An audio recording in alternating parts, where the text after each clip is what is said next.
আজি আমি আলোচনা কৰিম জলকীয়া খেতি বা টমাটোৰ খেতি, বেঙেনা খেতিত যি বেক্টেৰিয়াল উইল্ট আহে, এই বেক্টেৰিয়াল উইল্ট বেমাৰৰ বিষয়ে।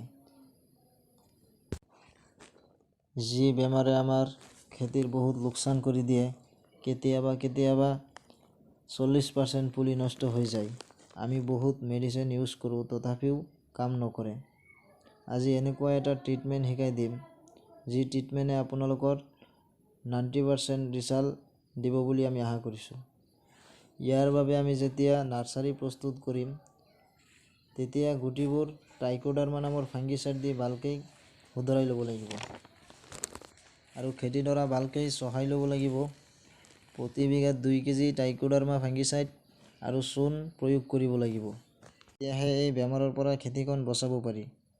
এই বেমাৰটো পুলি লগোৱাৰ 30 পৰা 40 দিন পিছত দেখা দিয়ে।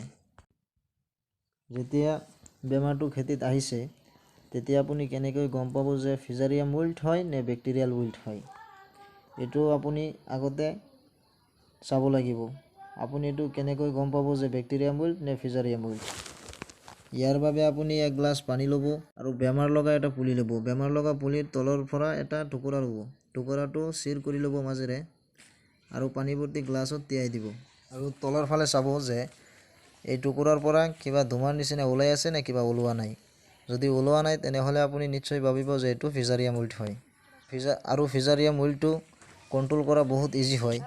ইয়াৰ বাবে আপুনি কেপ্টেন আৰু হেক্সাকনাজল দুটা কম্বিনেশ্যন যি দাৱাই আহে, ফাংগিচাইড আহে, এই ফাংগিচাইড আপুনি ড্ৰেঞ্চিং কৰিলে 100% ৰিজাল্ট পাব। আৰু যদি ধোঁৱাৰ নিচিনা ওলায়, এইটো আপোনালোকে নিশ্চয় গম পাব যে এইটো বেক্টেৰিয়াল উইল্ট বুলি কয়।